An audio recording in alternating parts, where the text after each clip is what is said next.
Good afternoon.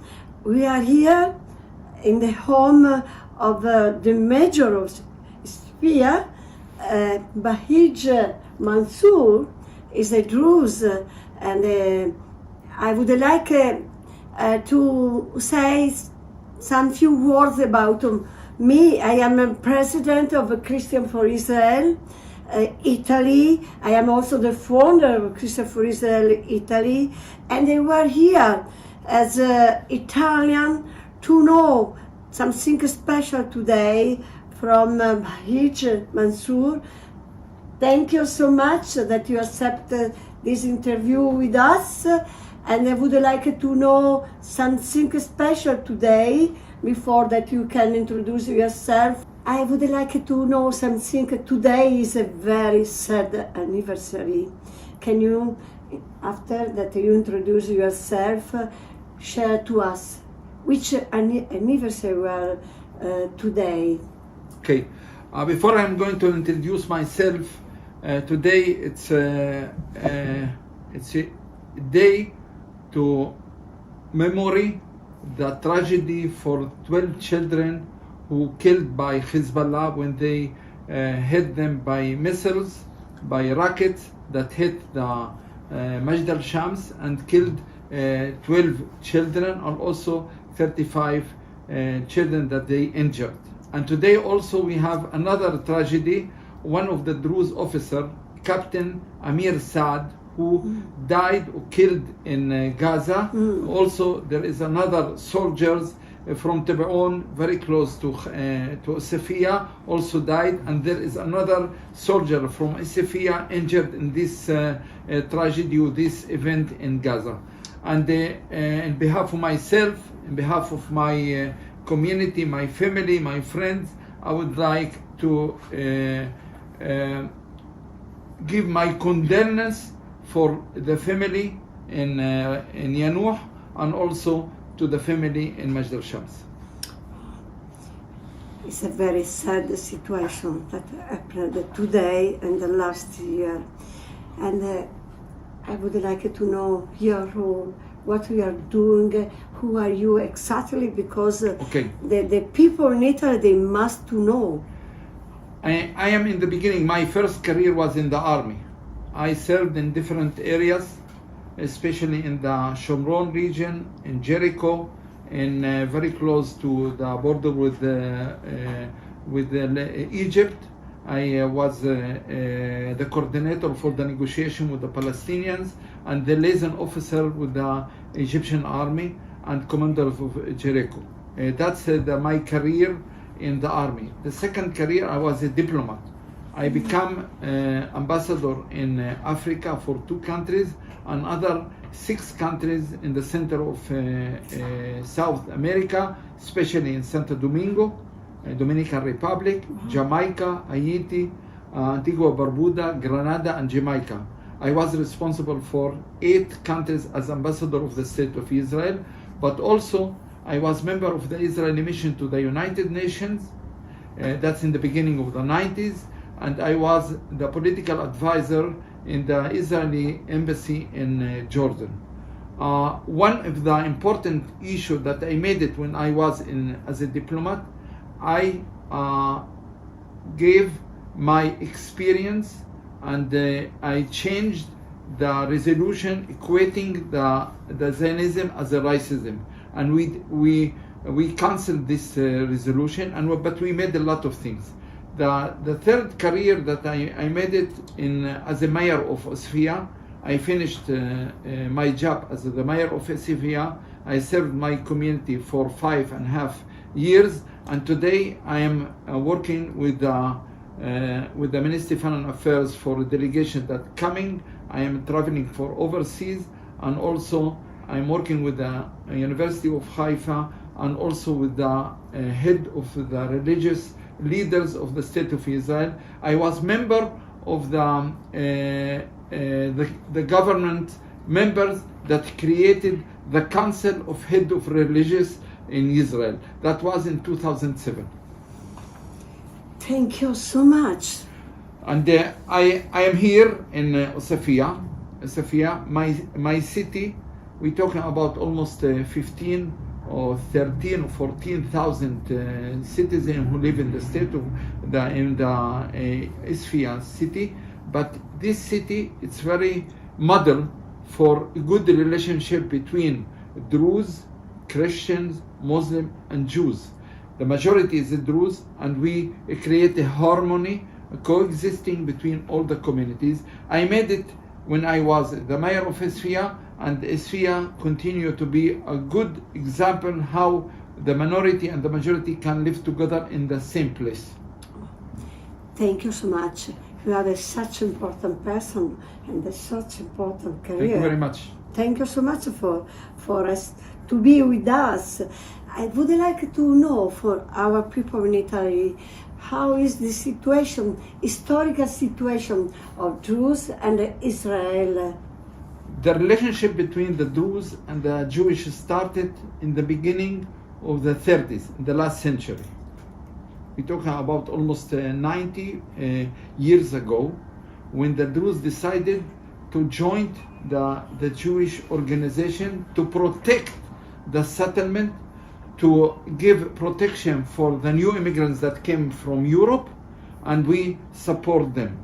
And this relationship continue until 1948. 1948, Israel became the independent state, and then the Druze youngs started to participate in this independence war, and also in 1956 started to serving in the army as mandatory serving. That means that every young Druze supposed to serve in the army.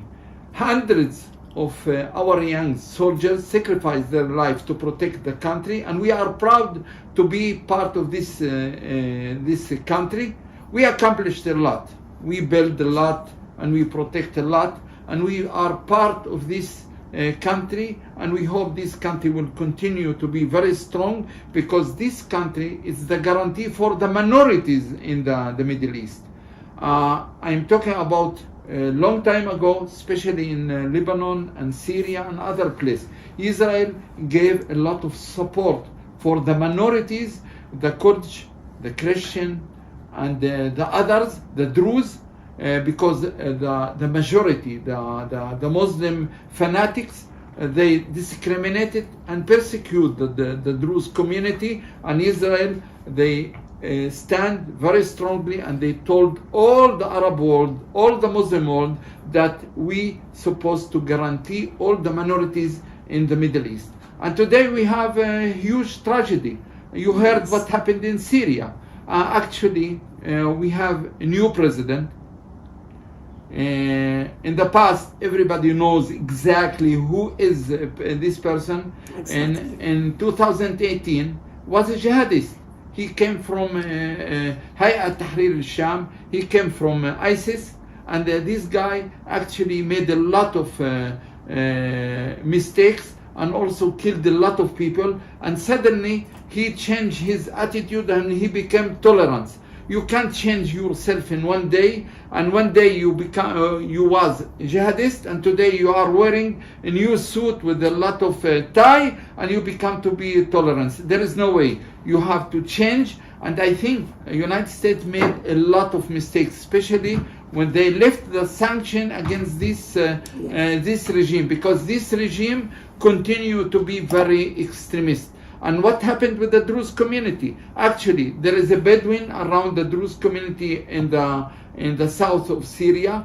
They attacked Druze community. They killed many, kidnapped a lot, and they made a lot of massacres in this area. We're talking about 700 Druze killed in this attacking by the Bedouin, and also by the regime. The regime, they talking that the regime is soldiers. From where these soldiers? They came from Afghanistan, from Pakistan, from Sudan, and these we talking about 5,000 fighters that very extremist, and they become to be the base of the Syrian army, and they are all the time attacking the Druze, and we have to stop it. We heard and we saw. There is a lot of negotiation with the Sharia.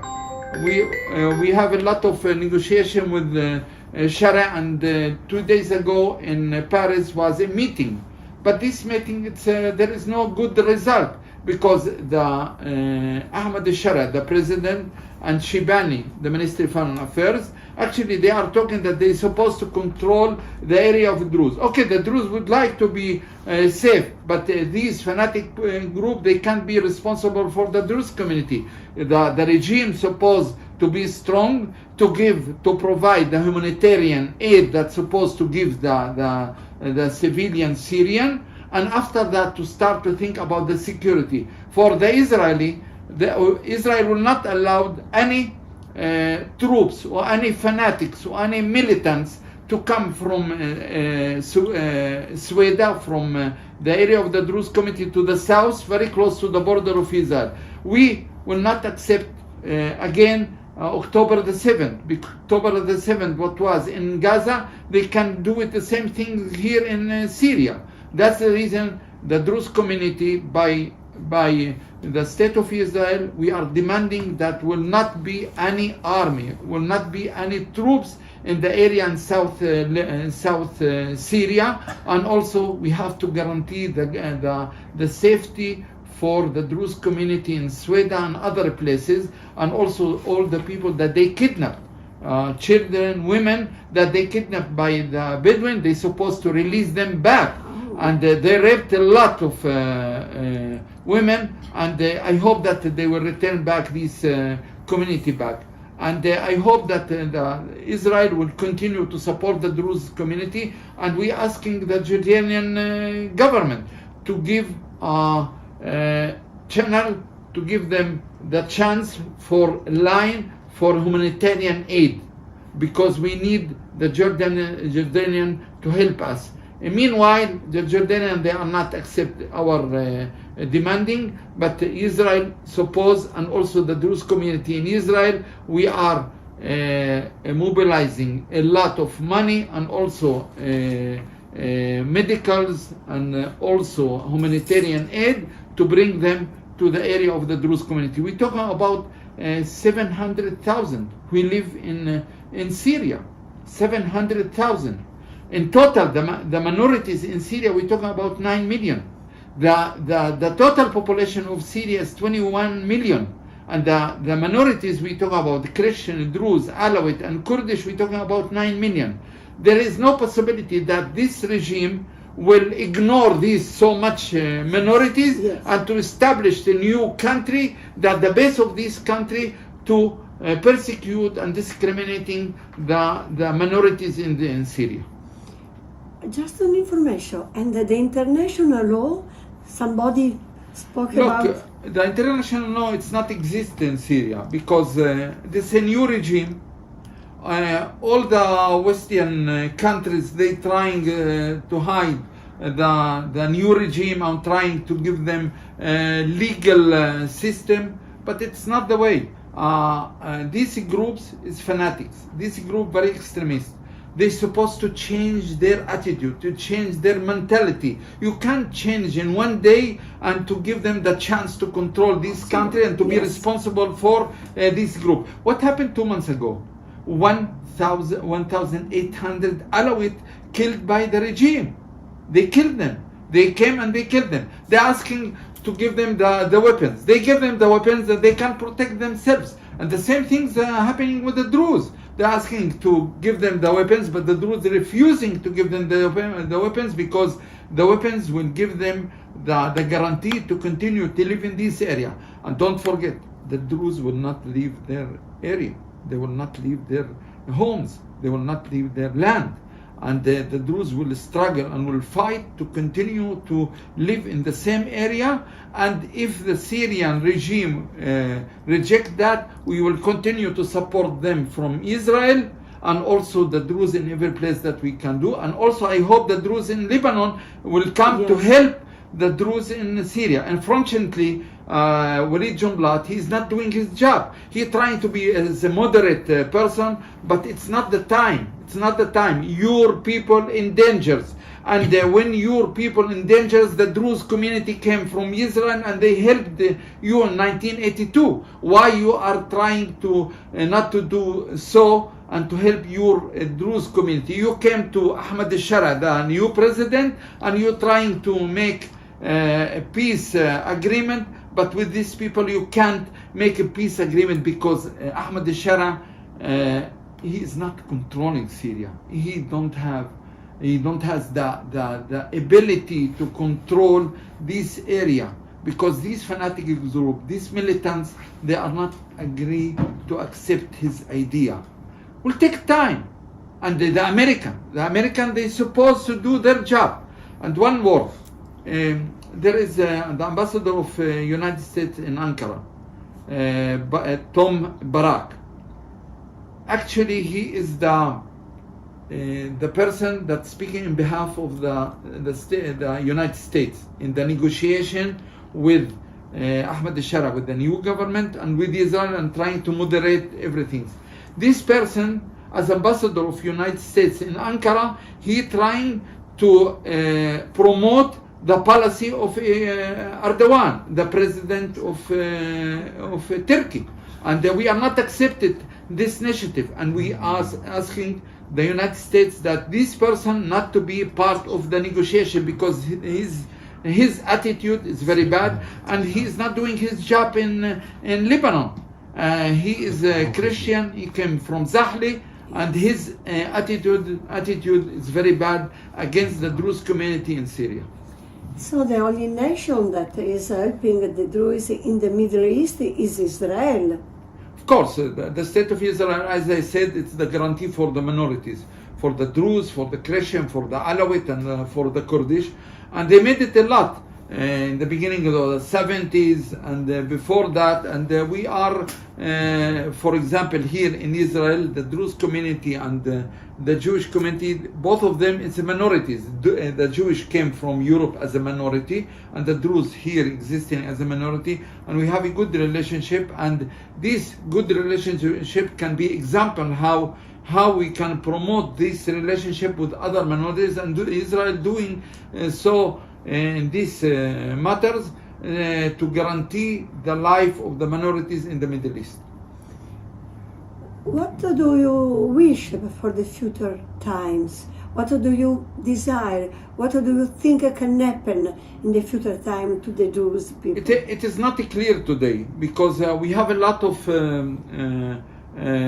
different areas that we have conflicts. We have in Gaza, we have in Lebanon, we have in Syria, we have with Iran, in different places. The time is to try with the superpower.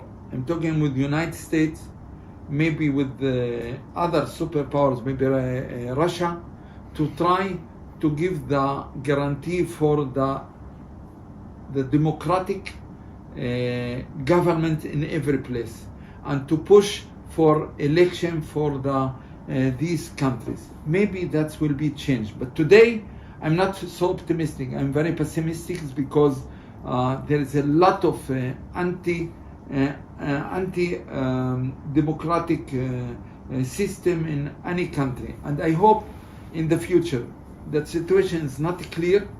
We have to be strong in every place, especially in Israel, to guarantee the state of Israel, the Druze community, and to try to help other minorities through all the Middle East. In this, do you know that in European countries there are many nations that they hatred Israel, they are condemned Israel. What do you think about this? Look, in Europe, it's another story. We're talking about 650 million who live through all Europe.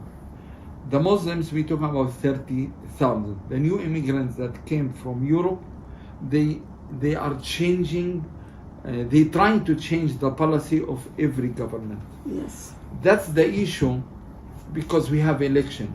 And these parties trying to mobilize the Muslims that came to Europe to come to vote for these parties. That's the reason. For example, what happened in France. In France, we're talking about 6-7 million Muslims live in France and other places.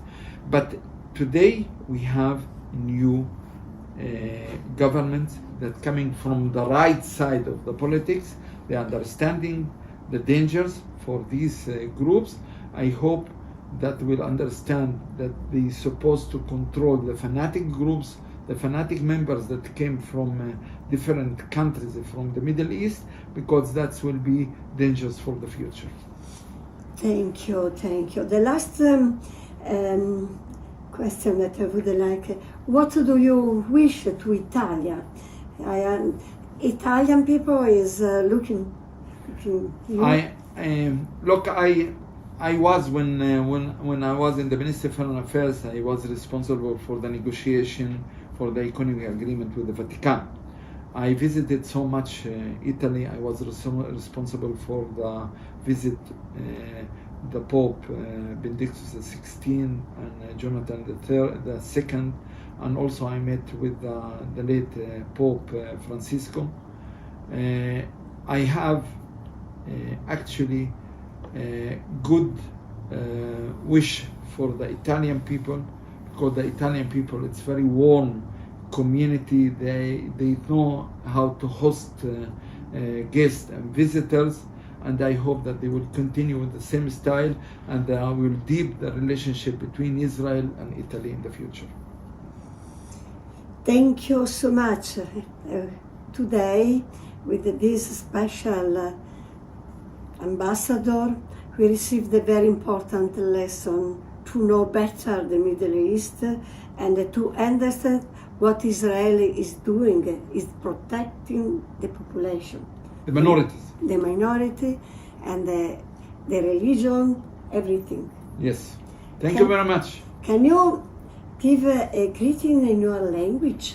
Yes. You can give it in Arab and in Hebrew language. אני מאחל לאיטליה שתהיה מדינה בטוחה, והיחסים בין איטליה וישראל יהיו חזקים מאוד, ואיטליה וישראל ימשיכו מדינות עם יחסים מצוינים כדי לחזק את הדמוקרטיה משתי המדינות, and also לתת צ'אנס for חיים חדשים במזרח התיכון.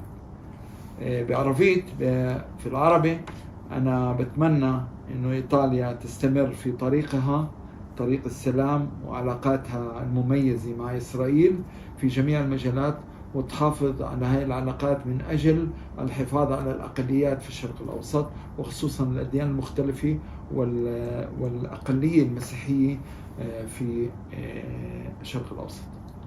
Thank you so much. Thank you very much. It's an honor and a privilege this special time. Thank you. Thank you very much.